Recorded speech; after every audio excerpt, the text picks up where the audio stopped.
Hi peeps, dit is Jenny van Disrupt Tutoring. En soos altyd is dit 'n plesier om by julle aan te sluit.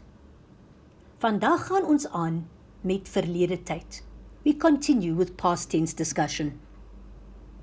Sin nommer 1 sê, sy is baie tevrede met haar pogings. Remember, the first thing we do is underline the verb, is. Is a verb which changes in the past tense. Is changes to was, and therefore we don't use the normal pattern of het plus ge. Ons begin met 'n maand gelede, which means a month ago, so we know it's past tense. Now my verb comes second, and we know that is changes to was. Hier kom my antwoord, 'n maand gelede was sy baie tevrede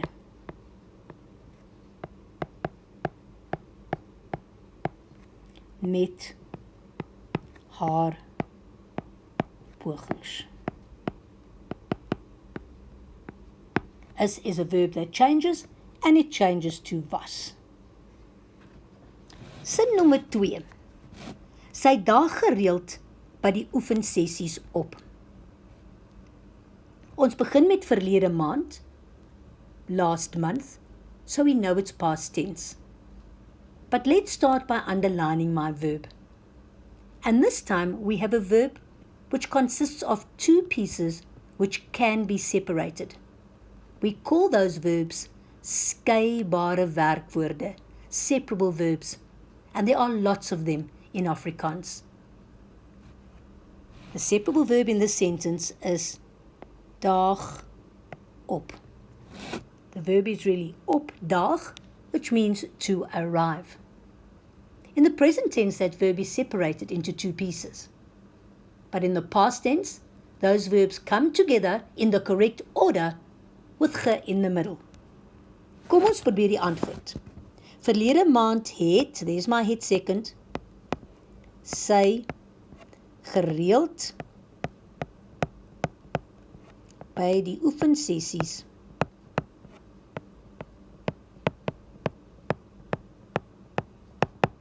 and here comes a problem. Take the verb, the two pieces, in the correct order and join them together with ge in the middle. Opgedag. Een woord. Het second, there's my ge, but it joins two pieces of the skeibare werkwoord together.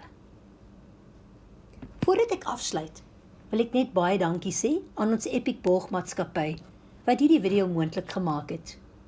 Lees alles oor hulle in die beskrywing hieronder. Onthou om ons webtuiste te besoek vir meer van hierdie Epic studieklas video's. As jy nie die antwoord op jou vraag kan vind nie, stuur vir ons die vraag en ons sal antwoord met 'n persoonlike video net vir jou. Tot volgende keer, bly